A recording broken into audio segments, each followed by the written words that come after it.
ይህ የአንድ ኢትዮጵያዊ ጥበብ ሰው ግለ ታሪክ ነው። የግለ ታሪኩ ትኩረት የልጅነት፣ የትምህርት፣ የማረሚያ ቤትና የሥራ ሕይወቱ ላይ ብቻ ነው። ይህ ሰው ዝቅተኛ የኢኮኖሚ ደረጃ ካላቸው ቤተሰቦች የተወለደ፣ አስደናቂ የልጅነት ሕይወቱን የኖረ፣ ብዙ ውጣ ውረዶችን ያሳለፈ፣ የሚያደክሙ ሥራዎችን ሰርቶ ቤተሰቡን የደጎመ ነው።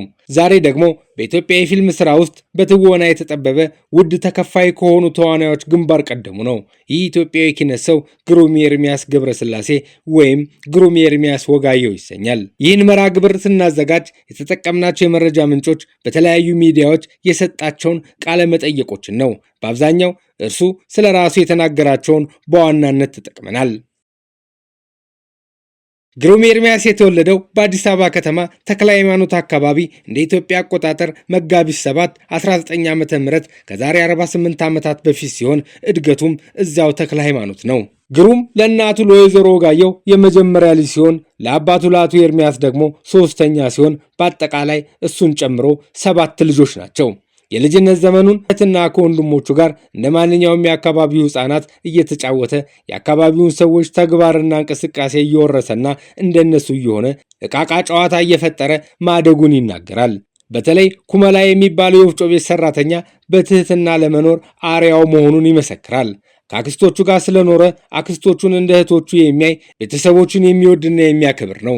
ግሩም እስከ 10ዎቹ መጀመሪያ ድረስ በጣም ዝምተኛና አይናፋር ነበር።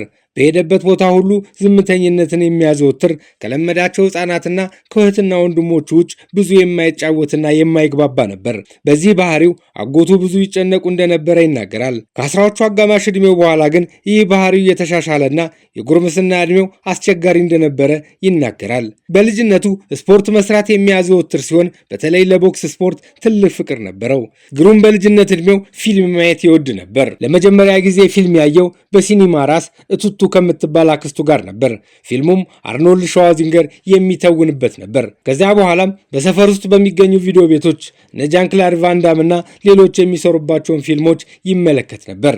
በተደጋጋሚ ከተመለከታቸው ፊልሞች መካከል ዘ ቦዲጋርድ የሚለው ፊልም ሲሆን ይህም ፊልም የምሽት መዝናኛ ቦታዎች በጋርድነት እንዲሰራ ግፊት አድርጎበታል።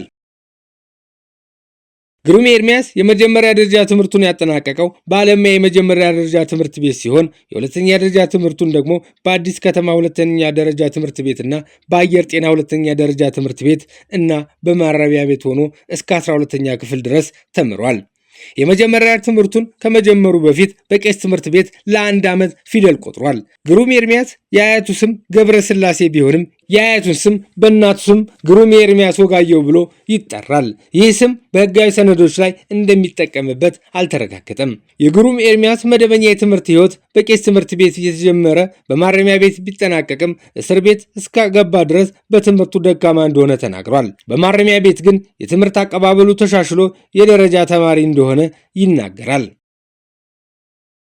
ግሩም ኤርምያስ በኢኮኖሚ ዝቅተኛ ደረጃ ከሆነ ቤተሰብ በመወለዱ የተለያየ ስራ ሰርቶ ቤተሰቡን የመርዳትና የመደጎም ኃላፊነት ነበረበት። ይህን ኃላፊነቱን ለመወጣት ቀን እየተማረ እዚያው ባደገበት ተክለ ሃይማኖት ሌሊት በብረት ቤት በአንድ አዳር 3 ብር ከ75 ሳንቲም እየተከፈለው ይሰራ ነበር። በኋላም በኮንስትራክሽን ግንባታዎች ቦታ በቀን 5 ብር እየተከፈለው ይሰራ ነበር። ይህንን የመሰሉ የጉልበት ስራዎች ወዷቸውና ፈልጓቸው ይሰራ እንደነበረ ይናገራል። በኋላም 18 ዓመት ሲሞላው ቮግ ክለብ በተሰኘ የምሽት መዝናኛ በጋርድነት ስራ ላይ ተሰማርቶ ነበር። በዚህም ስራው ከመዝናኛ ክበብ በተጨማሪ በኮንሰርቶች ላይ በጋርድነት ሰርቷል። ወደዚህ ስራ ለመግባት የገፋፋው በተደጋጋሚ የተመለከተው ዘ ቦዲጋርድ የተሰኘው ፊልም ነው። በዚህ ስራ ላይ በፊልም ላይ የተመለከታቸውን ድርጊቶች ተግባራዊ ያደርግ እንደነበረ ተናግሯል። ግሩም ኤርምያስ ምክንያቱ ምን እንደሆነ ባልተናገረው ለ5 ዓመት በማረሚያ ቤት ታስሯል። የሁለተኛ ደረጃ ትምህርቱን ያጠናቀቀው በእስር ቤት ወይም በማረሚያ ቤት እያለ እንደሆነ በቃለ መጠየቁ ተናግሯል። እስር ቤት ለሕይወቱ መለወጥና ራሱን አፍርቶ የሰራበት መሆኑን በተለያዩ መድረኮች ላይ ሲናገር ተደምጧል። በተጨማሪም ትልልቅ የሕይወት ትምህርቶቹን የቀሰመበት፣ አስቸጋሪ ነገሮችን እንዴት ማለፍ እንዳለበትና መቋቋም እንዳለበት የተማረበት ቦታ ነው።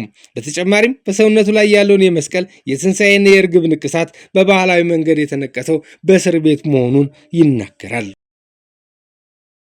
ከዚያ በኋላ ህይወት እያስቸገረው መኖር ከባድ ሲሆንበት ለስደት ከአገሩ ወጥቶ ጅቡቲ ደርሶ ነበር።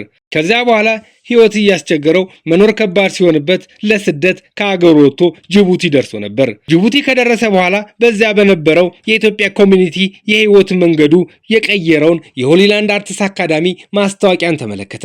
ከዚያ በኋላ ሁሉን ትቶ ወደ ኢትዮጵያ ተመለሰ። ኢትዮጵያ ከደረሰ በኋላ ሆሊላንድ አርትስ አካዳሚ የፊልም ድርሰት አጻጻፍ ለመማር ተመዘገበ።